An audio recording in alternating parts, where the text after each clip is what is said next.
আসসালামু আলাইকুম ওরহমতুল্লাহি ওবারাকাতুহু। প্রিয় শিক্ষার্থী, কেমন আছো তোমরা সবাই? আশা করি আল্লাহর রহমতে ভালো আছো। তো আমাদের এই দীর্ঘ বন্ধের মধ্যে যে আমরা ক্লাসে আসতে পারছি না, এরই প্রেক্ষিতে আমরা যে অনলাইন ক্লাস এবং মাল্টিমিডিয়া ক্লাস করছি এবং তোমাদের জন্য আমরা এই ক্লাসগুলো অনলাইনে দিচ্ছি। তো তারই ধারাবাহিকতায় আজও আমি তোমাদের সামনে নবম শ্রেণীর একটি মাল্টিমিডিয়া ক্লাস নিয়ে উপস্থিত হয়েছি। তো আমাদের আজকের পাঠ সম্পর্কে আমরা পরিচিতি হয়ে নেই। তো দেখো, আমাদের আজকের বিষয় তথ্য ও যোগাযোগ প্রযুক্তি, অধ্যায় ৫ম, পাঠ ডাটাবেজ। এবার চলো যাই আমাদের আজকের মূল পাঠে। এখানে একটি ছবি তোমাদেরকে দেখাচ্ছি। দেখো ছবিটি কিসের? তোমাদেরকে প্রশ্ন। আমরা এখানে অনেকের ছবি দেখতেছি, অর্থাৎ অনেকের ডাটা এখানে দেওয়া আছে, তথ্য এখানে দেওয়া আছে, নাম ইত্যাদি, তার ইমেল, ফোন, তার ডেজিগনেশন ইত্যাদি সম্পর্কে একটা ডাটা এখানে দেওয়া আছে। অর্থাৎ এটা একটা ডাটাবেস, অনেকজনের ডাটার ছবি, তথ্য এখানে দেওয়া আছে। তাহলে আমরা এবার দেখি যে তাহলে আমরা এখানে যে ছবিটি দেখছি এটা হচ্ছে গিয়ে কি বলো তো? ডাটাবেস, ডাটার সমষ্টি, অনেকের তথ্যের একটা সমষ্টি। তাহলে আমরা এই পাঠ শেষে কি শিখতে পারবো সেটা একবার দেখে নিই এক নজরে। ডাটাবেস সংজ্ঞায়িত করতে পারবো, বিভিন্ন ধরনের ডাটাবেস ব্যাখ্যা করতে পারবো, ফিল্ড ও রেকর্ডের পার্থক্য নির্ণয় করতে পারবো, ডাটাবেজের রিলেশনগুলো বিশ্লেষণ করতে পারবো। প্রিয় শিক্ষার্থীরা, তাহলে আমরা আমাদের কাজটি শুরু করে নিই।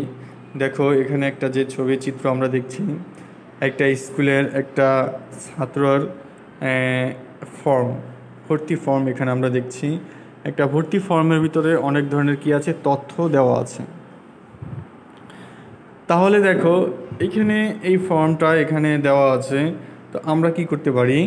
এরকম অসংখ্য ফর্মের একটা ডাটাবেজ আমরা তৈরি করে রাখতে পারি। আমাদের বিদ্যালয়ের সমস্ত ছাত্রছাত্রীদের ডাটাগুলো একটা ডাটাবেজে আমরা সংরক্ষণ করে রাখতে পারি। এখানে তো একটা তথ্য, একজনের তথ্য দেওয়া আছে, এভাবে এক একজনের অনেক ছাত্রছাত্রীদের তথ্যগুলো বিভিন্ন ফিল্ড এবং রেকর্ডের মাধ্যমে আমরা এগুলি সংরক্ষণ করে রাখতে পারি।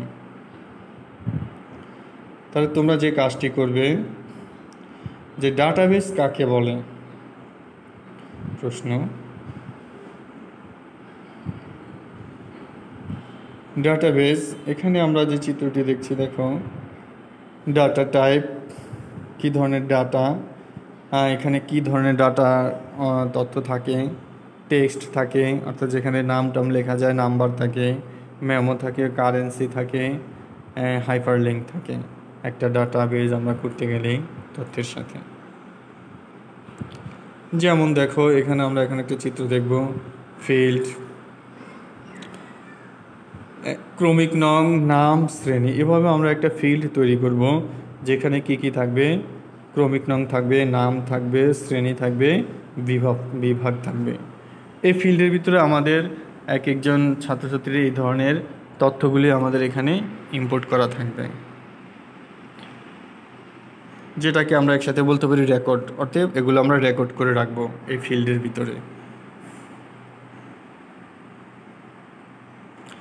তাহলে এবার দেখো ফিল্ড ও রেকর্ডের পার্থক্য। ফিল্ড ও রেকর্ডের পার্থক্য।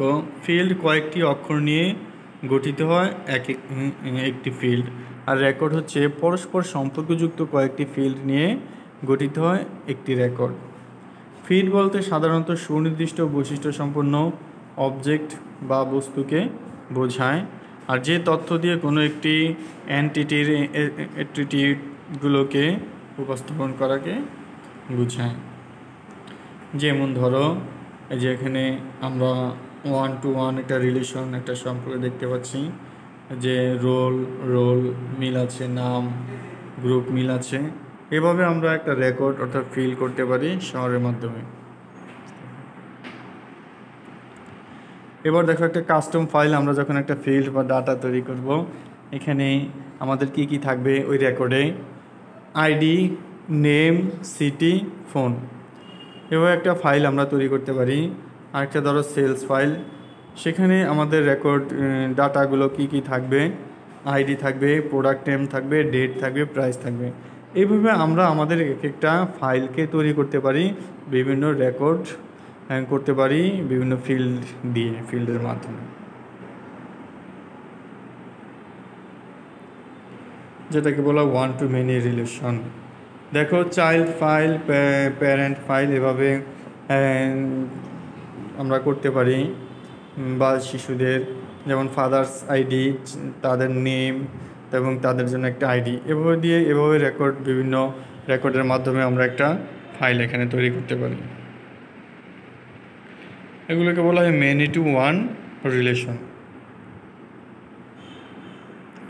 এবার তোমাদেরকে দলীয় কাজ দেখো।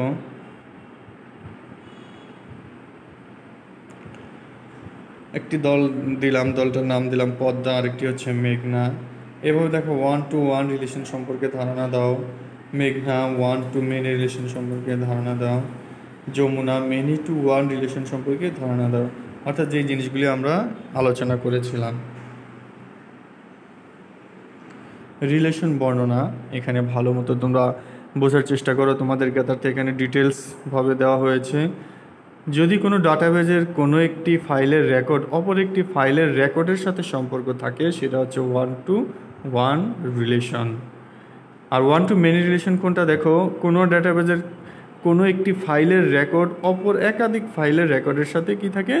সম্পর্ক থাকে, তখন সেটা হচ্ছে ওয়ান টু মেনি। আর মেনি টু ওয়ান অনেকগুলি ফাইল, যেখানে যদি কোনো ডাটাবেজের একটি ফাইলের একাধিক রেকর্ড অপর একটি ফাইলের একটি রেকর্ডের সাথে সম্পর্ক থাকে, তখন সেটা হচ্ছে many to one file record.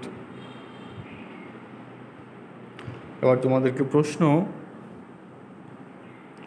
যেমন Comilla housing estate school and কলেজের অধ্যক্ষ স্যারের সিদ্ধান্ত মোতাবেক ছাত্রছাত্রীদের ডাটাবেস তৈরি করার জন্য নতুন একটি কম্পিউটার কিনলেন। ডাটাবেস তৈরির ক্ষেত্রে শিক্ষার্থীদের নাম থাকবে, পিতার নাম থাকবে, মাতার নাম থাকবে, জন্ম তারিখ, জন্মস্থান, রোল, রেজাল্ট, উপবৃত্তি এবং বেতন ইত্যাদি ফিল্ড নেওয়ার সিদ্ধান্ত হয়েছে। এই ধরনের ফিল্ডের মাধ্যমে একটা ডাটা রেকর্ড করা হবে এই একটা স্কুলের। এখন তাহলে তোমরা বলো তো রেকর্ড কি? ডাটাবেস ব্যবস্থাপনার প্রধান দুইটি কাজ লিখো এবং উদ্দীপকের আলোকে ফিল্ডগুলো নিয়ে ছাত্রছাত্রীদের একটি ডাটাবেস তৈরি পদ্ধতি বর্ণনা করো। কীভাবে ডাটাবেসটা তৈরি করতে হবে সেটা তোমরা বর্ণনা করবে। তৈরিকৃত ডাটাবেস থেকে housing estate school and college কী ধরনের ডাটা তৈরি করবে সেটা লিখবে। প্রিয় শিক্ষার্থীরা, তাহলে আমরা যে ক্লাসগুলো এতক্ষণ দেখলাম বা আমরা আলোচনা করলাম, সেই অনুযায়ী তোমরা নিজেরা বাসায় কাজ করবে এবং প্র্যাকটিস করবে। এবং বাসায় যে কাজটি তোমরা করবে, তোমার ব্যক্তিগত তথ্য দিয়ে একটি ডেটাবেস তৈরি করবে। কি করবে বলো তো? বাসায় তোমার ব্যক্তিগত তথ্য দিয়ে একটি ডেটাবেস তৈরি করতে হবে। সেখানে তোমার নাম থাকবে, আইডি থাকবে, ফাদার্স নেম, মাদার্স নেম, শ্রেণী, রোল, বিষয়, গ্রাম ইত্যাদি যা তোমার রেকর্ড দরকার, ওই ধরনের রেকর্ড সম্বলিত একটি ডেটাবেস তুমি তৈরি করবে। মনে থাকবে তো? তাহলে প্রিয় শিক্ষার্থীরা, আমাদের এই গুরুত্বপূর্ণ ক্লাসটি আজকের মতো এখানেই শেষ করলাম। সবাইকে ধন্যবাদ জানিয়ে আমাদের ক্লাস এখানেই শেষ করলাম। আবার পরবর্তী ক্লাস নিয়ে তোমাদের সামনে উপস্থিত হব। সেই পর্যন্ত তোমরা এই ক্লাসটি খুব ভালো করে বাসায় করবে। আসসালামু আলাইকুম ওয়া রাহমাতুল্লাহি ওয়া বারাকাতুহু।